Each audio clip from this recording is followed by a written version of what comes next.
Okay, with Justin Gray, who is a musician and also a director, Immersed, a cinematic immersive album by Justin Gray. It's an hour cinematic album, which something that we used to see back in the day. We don't see as much anymore, but it's really great to see. I'm just first question, what motivated you to make a cinematic album of your music? That's a great question. I mean, musically speaking, this is music that I've been working on for a while, specifically to be an immersive experience. And by that, I mean, I sort of composed the music to be played back for audiences in a 360-degree kind of fashion. And the best possible way to do that is to present music in a movie theater. Movie theaters, first of all, I love cinema. But movie theaters are incredible playback scenarios for people to get to listen to music. I know we're used to going to see the movies, but the soundtracks themselves have been produced in multi-channel formats, whether it's surround or in this case Dolby Atmos, for decades at this point. So I thought about the music from the very beginning as being paired with the film, so that I could create this sort of film experience, but be it an album listening experience. So that's sort of where that started. So Immersed is the title, and you basically have an opening of in your in the film about you explaining what immersed is, and it's a cinematic immersive album. So you seem to like the word immersed, but explain to people what that means. That word means to you. Absolutely. I mean, of course, when we say immersive audio or we say immersive cinema, this is referring to technology, but immersed itself is a feeling, right? It's a sensation, and as the film opening sort of alludes to, probably the most visceral version of that we all know as human beings is to be in water, right? Is to be completely surrounded by something. It's such a unique sensation, but in all reality, I think that we are immersed in our environment at all times, whether that be the physical world around us or our feelings. Sound is everywhere, vibration is everywhere, light is everywhere. So it is alluding, I guess, to the kind of overall artistic feeling that I'm trying to get at with this particular music and with the film, is that I'd like people to experience and be able to completely sink into the experience. And that's happening sonically at a technical level. Visually, of course, this is a more classic approach to film. It's not using 3D film or anything along Mm. those lines. But yeah, I think it's just a philosophy behind the intent of the art. So you have your music, and then you want to make a movie of it, but of course there's got to be a story, and you use the word immersed as kind of your thematic or your kind of like starting point of the story. Then you have the visuals. Tell me about, did you write a script on top of your music? Like tell me about the experience before you started shooting works for the film. Absolutely. So of course, when there's no dialogue and it's an album listening experience, the story itself becomes abstract. But that doesn't necessarily mean that there's not a through story. So I love the question. Um, the characters in this story or in this album are the musicians themselves, right? Mm. So the acting, if we can see it that way, is the musicians actually recording the music in the studio. Yeah. Now, we've all seen videos where musicians are recording, and we've all seen movies of, let's say, live concerts. There's so many of great live concerts. In this case, the challenge that I gave to my co-director, Michael Fisher, who's the cinematographer, the director of photography, was I wanted to shoot and record this project not with every musician in the room at the same time. Now, this is for a couple reasons, largely because of the sound. So, sonically speaking, I did a lot of specific ways to record the music so that when you listen to it, it's naturally feeling like you're very surrounded by it, but also surreal. At times, there's sounds that are moving around us in ways that can't happen in nature. So I really needed to record things very, very specifically. As a result, Michael had the challenge of shooting the thing in small groups and sometimes individuals, which is way more like how we make a movie. So the sort of storyline that we made was I identified for him in the music who needs to be looked at what time. Okay. And the way that we went about doing it was we just shot every single performance of every single studio musician over the Okay. course of 35 days. That's like 4 to 5 camera angles per person, usually about 3 operators. So three of our best angles, and then sort of two safety angles or angles on sliders, like just to get a little motion. In general, we ended up using largely, of course, the camera operator angles just because they're more human and They were our best angles. Yeah. And so I think a lot of times what we had to do was we had to capture an immense amount of footage, and then the story is put together afterwards through editing. So Gotcha. Michael might be sitting on 70, 80 angles to choose from at any given moment. And we go through and use the music to say, who do we want to see on screen? And of course, our goal was not to show every single person and every single song like a YouTube video, but rather to have this arc over the course of the film. And you wrote all the music. I did. I co-wrote the music with two friends for two who are musicians on the project for two of the songs. But yeah, I'm the one who's created all of the music, and I co-produced the music with the violinist on the project. His name's Drew Jureka. And then so like all the instruments in the film, it's like that was all in your kind of vision in creating the Absolutely, music. absolutely. That's Yeah, amazing. When did you start? When did you start? How old were you when you like knew that you loved music? Because I'm assuming you love music. So of course. yeah, Yeah, I mean, I'm a professional musician of multiple decades. yeah. I'm also a professional mixing and mastering engineer of multiple decades. Multiple, So you're still in your 30s, multiple decades. Okay. yeah, I mean, in the sense, I'm almost 40, almost Okay. 40. Okay. So I started, my music career starts right after college, so right in my very early 20s.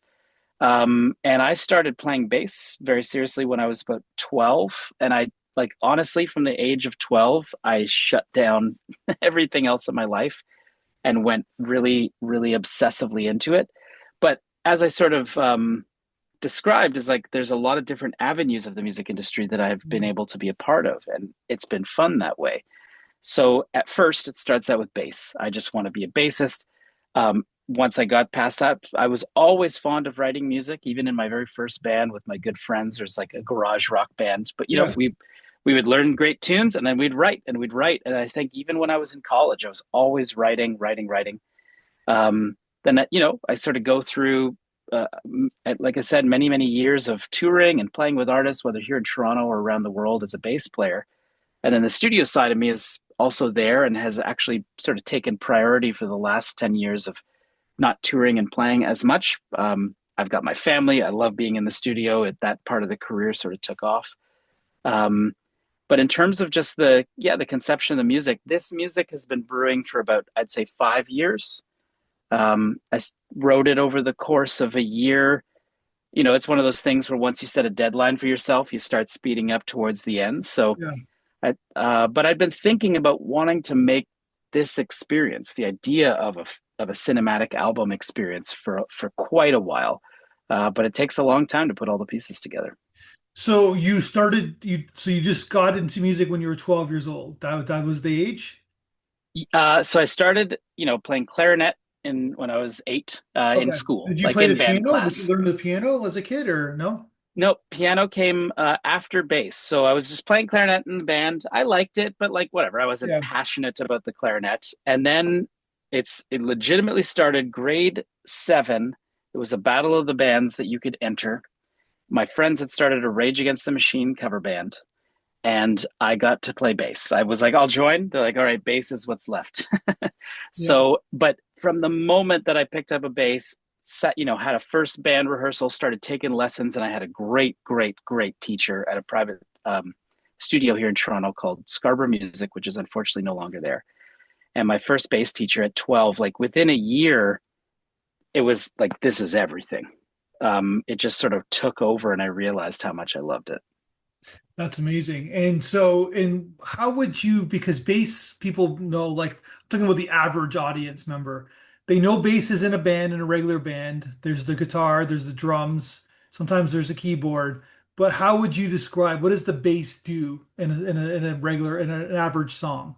Like, what's the, Right. I mean, you might notice it most when you hear a bass line. You might think about a great Michael Jackson tune or a great Motown tune or, a great pop or hip hop tune where the bass line is prominent. But outside of it being like a melodic thing, which it can do, it's always providing, it's a part of the groove. It's a part of like with just right there with the kick and the snare from the drums of driving the music forward, but with pitch. So it has a melody to it. And therefore, it's the thing that ties the drums and the harmony all together. And realistically, if you take the melody of any song that melody needs a bass part to make sense because it gives it a sense of how it works harmonically, which I mean in the Mm. chords. So sometimes it can be very subtle, but it's the kind of thing that if you remove that low end and you remove that pulse of the bass in most music, you would know it as soon as it's Yeah. gone. But sometimes it's at its best when you don't fully notice that it's there either. So yeah, it's a glue between the harmony, the melody, and the groove. So you started playing in bands. So you did the Rage Against the Machine, and then you started doing private lessons, and then you started doing. So you were in a bunch of like I'm assuming like teenage garage bands and with your Yeah, friends. absolutely. Well, yes, but very, very quickly, I moved into being obsessed with jazz music, and Okay. so eventually, I went to Humber College, where actually I'm on faculty as a teacher now. That's it here in Toronto. Yep. But I was a student at Humber College, went through that jazz program. It's a contemporary music program, but jazz is like the home base for Okay. it. I play double bass as well. I don't play any upright bass on this record, but I play it just as much as electric bass. Um, and and so really by the time I graduate college, just early 20s, I'm like deeply obsessed with jazz music. But I also started traveling to India and I spent a lot of time in India studying Indian classical music. And that was inspired by my mom is Indian, but we listened to some Indian music, but realistically, that was actually inspired by some musicians here in Toronto who had moved here from India who were amazing teachers. And I just started studying the music and became infatuated with it. So right after finishing college, then I actually lived in Calcutta for a little while studying with a singer there, and then eventually came back here and started to mix it all together. And at that point, what it means to be a professional bassist. You can either be the front person of a band, you can be in a whole bunch of bands, which is more my story of like being a freelance musician. So Mm. you might play in 40, 50 more projects over the course of a year. You go on tour with this band for 2 weeks, play this band on the weekend, record with this band for their next record, and you're just sort of moving around the community. Wow. And that's what you do now still No, so that was like, yeah, in your all my 20s? my Okay. 20s was that. I love it. Honestly, I mean, I still have lots of colleagues like that. It's a absolutely beautiful, beautiful thing. I mean, what an incredible opportunity to get to be surrounded by inspiring people, constantly playing every night. But for me, the studio side as a engineer, specifically in the world of mixing and mastering, so post production and film, that's always been there for me, and that really I started finding myself really wanting to just dedicate the time and the effort to that area. So a lot of the bands I was playing with, suddenly I was producing with them, or I was mixing for them, and eventually mastering their records. And so for the 30s and even a little bit late 20s, like that was the period where I transitioned. And then of course, when the pandemic hit, live music just Yeah. was a no go. And I found myself at that time really being able to be involved in the community as a pure engineer. And when it sort of came back, I was like, you know what, this is where I'm at. At the same time, here I am making another project because I just couldn't keep out of it. So I think maybe by creating the space of just being on the engineering side, I also think it created the sort of creative mental space to be able to really put this thing together. Yeah, 100. Well, you're a producer, right? Exactly. So you know how to get a job done, like to kind of see a project through to the end, which you did with Yeah. this film as well. But you're also very creative as well. So you have that kind of you can, the old cliche, both sides of the brain kind of concept, right? So Right. Yeah, yeah, totally. and then see people could go, we'll link your website on the website so you can see like what you're into and you've won Juno Award winner and you've got obviously different things. And I think that what people like, I was just having a conversation with somebody who was like a family thing of all places about like how they were obsessed with music, but they're like since retired they still they're still in a band at like 65 for the last 40 years of their life, but they never kind of took the plunge to be a music like a professional musician because they were always scared of the unknown, right? So, and Yeah. I you're mean, yeah, go ahead. no, I mean, it's like anything. You've got to be, there's so many aspects that need to come together to be Yeah. able to see it through. And the end of the day, any level of being involved in music is a beautiful thing. Yeah, well, 100%. But was that something you thought about in your 20s? I'm just curious about like, or is it something that you were just obsessed with and you just had to do it? I didn't have a choice. I mean, Yeah. I remember, I mean, that's at least how I felt. I think I remember when I was in my teens telling my parents, like, look, this is it. Like, and they Yeah. knew. Like, I'm like, I can't conceive of not being, of doing this. And, their advice always was like, just in that case, commit yourself, do the best you possibly can at all times. And of course, that combined with good, the fortune of being in a wonderful city like Toronto, surrounded by such high level musicianship and opportunity, has led to this. And then, this project, there's 38 artists in total. These are people I've worked with, I've produced with, I've played with. They're very close. It's like a family kind of energy, even though it's a lot of people. I know everybody on a very personal level. So to be able to bring them all together to then realize this, we've got musicians from virtually every part of the world, Mm. representing musical styles across a wide range of genres. It's definitely not jazz, but it's got elements of rock and classical music and Indian music and Iranian music and Cuban, Afro-Cuban music. I mean, Yeah. all these various influences kind of come together. And of course, I can think of them all as a composer and a producer, but at the end of the day, just like any film, it's only as good as the actors, or in this case, as the artists. And so bringing this team of people together and getting to, have them combine their energies, their creativity, their skill sets, and that's what really makes it special.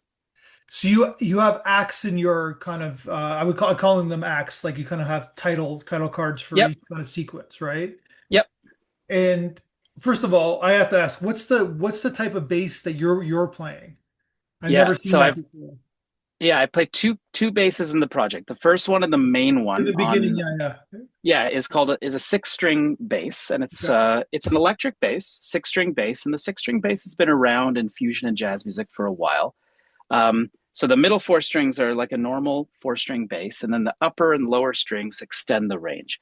So it's built by a Canadian luthier. It's a dear friend of mine named Les Godfrey, and it's an instrument I've had for a long time, that was custom built for me. So it's absolutely beautiful. The walnut and the ebony and the scroll, craftsmanship is there, and it's a dream to play. And then the other bass I play on two songs. One is Repose, the third piece, and Pendulum, the seventh piece. It's called the bass vina. Now, the bass vina is a hybrid fretless bass, which means none of the metal frets that you see on a Yeah. guitar or a bass. And it's an instrument that I designed and invented for Indian music. Okay. So I was studying Indian music, as I said, and I was there and I was playing my regular electric bass, and it wasn't quite fitting within the rest of the instruments I was playing with over there. So I called Les up. It's the fun thing about knowing a great luthier, which is an instrument builder, stringed instrument builder. And I sent him some drawings, and then of course he took it and realized it. And so the bass vina is a very at that, and that's the only one. It's the only one in the world. So, but you don't want to, did you like copyright it? Did you kind of like, I mean, it's an interesting thing. So at the end of the day, we looked into those kinds of things, but what yeah, you realize is when you study the history of instrument building, some of it is it's all a lineage. So at the end of the day, the bass vina, I mean, it's such a specific thing to me that there have been other people who have reached out to Les who've want to play it, and his answer to them is, if this is the instrument you want, let's build you one. And of course, they could do it. But for the most part, he's like, you need to understand how personal that instrument is to Justin. So to me, because everything to the scale length, to how the strings work, how they're tuned, it was based on how I wanted to play music. And so what usually happens is they're like, oh yeah, actually, well, I want to play music this way, and he'll build them another custom instrument. So, in the world of patenting and this and this and this, I mean, sure, if millions of people wanted one, that would be valuable, yeah. but it's such a personalized thing that we haven't really seen that be a necessity. Well, maybe the Who marketing knows? will dictate that people would, millions of people Yeah, want it. Yeah. exactly. Let's see. Let's see. Remember at the beginning of the guitar, right? So like that, Right? yeah. So it was okay. Okay. So the second part is the I'm just being general, so I apologize, but it's the Indian dancer, right?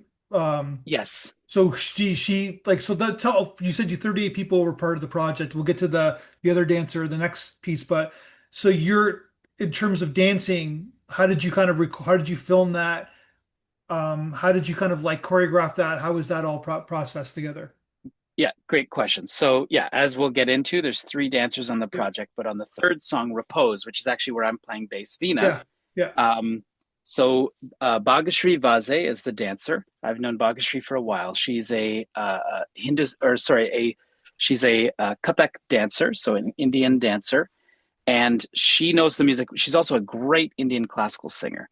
We've played a lot of music together. So I had finished the whole film was done from the studio, and Michael Fisher, the co-director, and I sat back. We watched it, and we realized, okay, we need to go somewhere else. We can't Yeah. just be in this one setting. So we sort of storyboarded at that point, and I was like, again, I think about people because at the end of the day, I need the performance to be like the right performance. So I thought about Bhagashri and I thought about the other two dancers as well, which we could talk about afterwards. But Bhagashri knows this music. She knows what I'm playing intimately. And so I called her up. We set the setting as the Aga Khan Museum here in Toronto. It's a Yeah. beautiful hall that I know the artistic director. I was able Where to is get in that there for. museum? I'm just curious. I've never been So there before. it's an absolutely fantastic place. So you go up to, it's like basically DVP in Eglinton. It's a little bit north of Eglinton, Okay. just west of the DVP. You actually see it when you're going up the Don Valley Parkway. Okay. You'll see on the left, just north of Eglinton, this gorgeous marble building, and that's the Aga Khan Museum. Okay. Sorry. Go ahead. Go. So that's Yeah, where you shot it. Okay. yeah. So it's in their auditorium. I've played 100 times in that concert And then hall, she and I've choreographed it. She choreographed no. So it is an improvisation. Oh, gotcha. Now it's an improvisation though, based on a bunch of criteria. So she had the music in advance. We talked about the energy of trying to spin. Being like a general. We were there together and sort of crafted. So let's start low, let's start slow, then let's start to move a bit more in this way. She also, again, she knew the musical performance, so her hand gestures are representing the kind of range that the performance is in, like low notes to high notes. Mm. The night before, we had actually done the mendi or the henna, which is on her hands. We actually did that the night before so that it would be, all fresh. Color palette wise, she gave us a couple costumes that could choose from. And then there's three cameras. Actually, at that point, I'm one of the camera operators, myself, Michael, and another camera operator. I had the one on a crane, and then Michael and Eric Bernhardt, they had the other two. And we sort of lit it. We played the piece back a whole bunch of times, and she did a bunch of takes. And then the actual performance itself is cut into the music between two takes. So I'm editing because it does cut off. I go look at a musician, then I Yeah. see her. The ultimate piece that she's doing is sort of cutting between two performances. And then the indigenous performer, nice, great Yeah, so costume, great setting. It's like they're kind of in the winter, kind of going absolutely. So for it. this is Cody Harper. Cody is an indigenous dancer, It looks like and it was her snowing that family day, which is great. Yeah. amazing. Yeah, so I've known Cody. We've collaborated on stage many times, and so Cody has a deep, deep history with her family and going back. And I asked her, this is the piece called "The River's Edge." I sent her a couple pieces and said, "Do any of these speak to you?" She chose that one because it's in like a three beat pattern. She was very fond of, and so I asked, I was like, okay, well, we got a couple options. We can go inside or outside. She said outside. It was winter. We both know this last winter was cold and snowy. Um, and she recommended Rockwood Conservation Area, which is just outside of Guelph. She said she grew up near there. She knew it quite well. So we went there. We picked a day. How lucky are we that right when we get there, it just starts this pillowy, beautiful snow. It was cold. It was like -8 this Yeah. winter. It was pretty chilly, but so Cody came already prepared. We drove in. Her family dropped her off.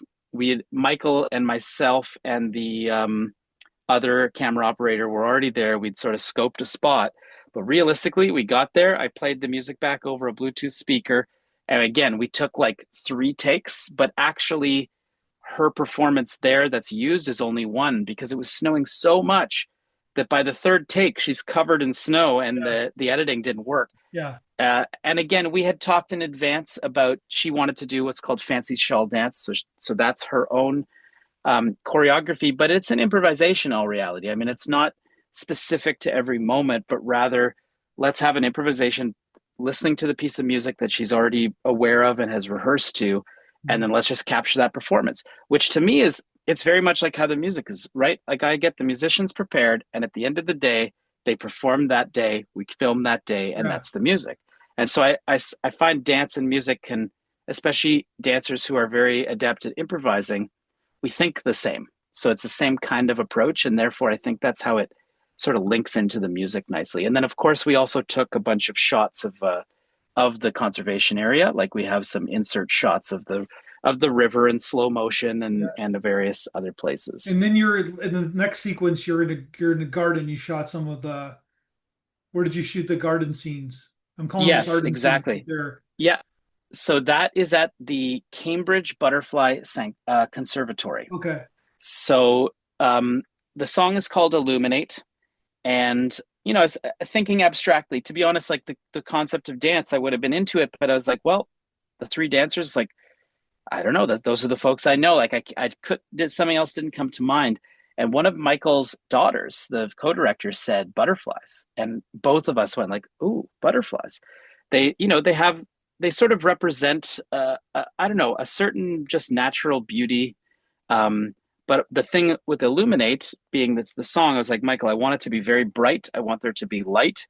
And in the dead of winter, a butterfly sanctuary is like, you know, because of the glass, it's super well lit. We, of course, brought lights in. The crazy thing about that day is we got there in the winter and it took over an hour for the fog of the cameras to die down so that we could film. It was the humidity, like, even though he kept the cameras warm in the car and everything, like, the amount of time it took for the humidity and the cameras to dissipate was over an hour because inside that place is just like a sauna. Yeah, yeah, So we sort of went around, figured out, and again, at the end of the day, but this was a cool thing though, is we went there thinking that the butterflies would be the main character, let's say. yeah, But then there was this beautiful waterfall, yeah, and water is a theme, you know, flow, the pendulum art that's painted, you know, we maybe talk about the pendulum art as well, but the concept of flow, the concept of water, it's, you know, it's this beautiful improvisational act that is the flow of water, and I love it. And so as soon as we saw that the waterfall, we could get underneath it because there was a pathway underneath it. And then we set up the cameras and started to film it in slow motion. And ultimately, the water and the light became the character, and the butterflies almost became like extras to a certain degree, yeah. which was, you know, you never know sometimes till you get somewhere, and then you just have to have your creative brain ready to go. I like how you started the film, kind of like do the intro, and I loved your credits too, like showing Thank you. the behind the scenes stuff and like kind of setting up lights and then having a conversation.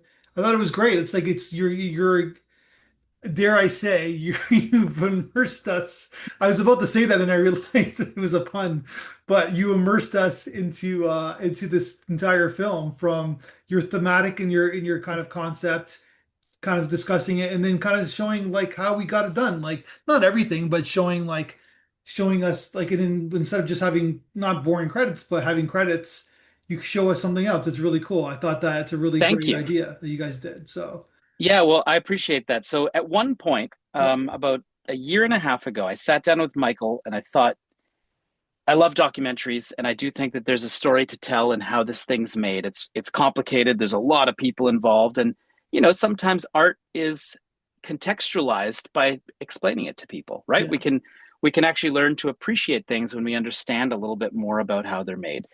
So at one point, I cut together a bunch of stuff and showed it to Michael, and we did an experiment of actually having in between the songs having little documentary stuff, which would ultimately have made it like a documentary. yeah, And it had its charm. I will admit it had its charm.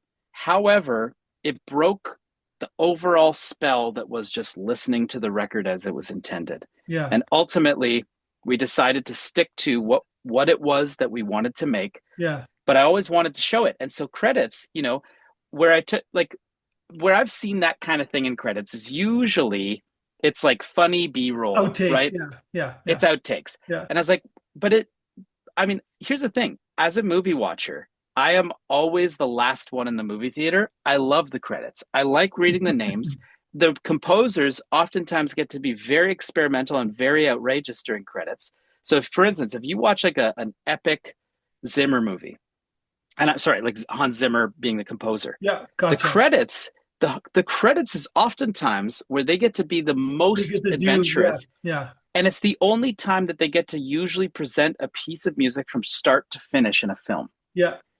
right? So you get 7, 8 minutes. It's true. Yeah, yeah. John Williams, like if you go see the Star Wars films from like not the originals, but like the the 2000s. credits roll, Yeah, yeah, the yeah, credits roll, you get full epilogue, like yeah. full pieces of music that didn't happen in the film.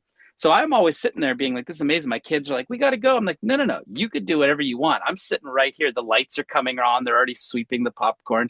And I'm like, guys, you're missing out. Like, this is beautiful. So I wanted to But now the use the streaming credits. services, now Netflix, they don't even do the credits. They just They like, don't even do the credits. yeah, And I whatever. It's not whatever. Who cares what I, the Netflix is not going to change their mind, but yeah, I disagree. I think that crediting is important. Now, the credits was also, I realized there's a lot of people and it took 7 minutes to roll it out. Well, yeah. 7 minutes is a perfect mini documentary length. So we sort of kept together like behind the scenes outtakes in a way that by the end of the credits, you're like, oh, I sort of understand how that was done. And I think I'm glad that you enjoyed it. And I found that other people have enjoyed it as well. Well, it seems like this is a great. I love this, and I wish you the ultimate best of success with it. I know that I was on the website. It was saying that it's going to go in different avenues in August. I don't know what the plan is yet, but yeah, I hope it does. It does whatever you expect from it. I know this is kind of like a difficult kind of distribution deal. One would assume with your film and kind of the abstractness of it and the length, but I hope it serves you well. I hope it gets you what you want. I appreciate that a lot. Yeah, I mean, August 22nd is the release of the Okay. album. The way that people can experience the full film and the music as intended outside of movie theaters is on Blu-ray. And so there's a physical Blu-ray that, Oh, and wow. with Blu-ray, you can experience Dolby Atmos, which is the immersive sound production technology, in full resolution, and you can obviously have beautiful, beautiful quality cinema picture. So obviously, the world of physical media is not growing, but Mhm. there is still a very dedicated audiophile community who loves, including myself, who love to listen to music in high resolution. And Blu-ray offers that. And like you said, I'm still working on ways of presenting it in more movie theaters. I've done a bunch of screenings so far with Dolby in Los Angeles, San Francisco, in Toronto. It's been a wonderful experience. People have really enjoyed it. So I'll just continue working on the distribution side of things and get it out to as many folks as I can. That's amazing. Well, I just scratched the surface with you, and because I could have talked to you about forever. This is amazing stuff, and you're on. Like it's great. I know this is not easy to do. Like so many moving parts, so many artists, so many shots, so much footage. It's like this is a huge project, and it's done. And with that, you should hopefully you're proud. You're proud I for am. just doing what you No, did. Amazing. I am, and It's I there appreciate forever. that.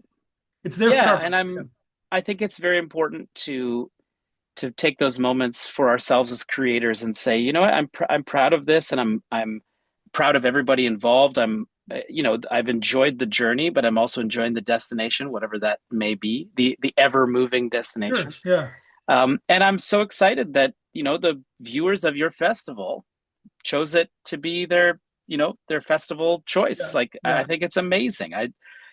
It's not about, we don't make these things for that, but as artists, as creators, it's those moments where someone acknowledges it, and it's very helpful, right? It helps to energize us. It helps us to recognize that these things we create Yeah. in our for ourselves almost are being appreciated by others. So I appreciate what you do and what the festival did, and that it got to be chosen to be the best of the festival. I think it's amazing.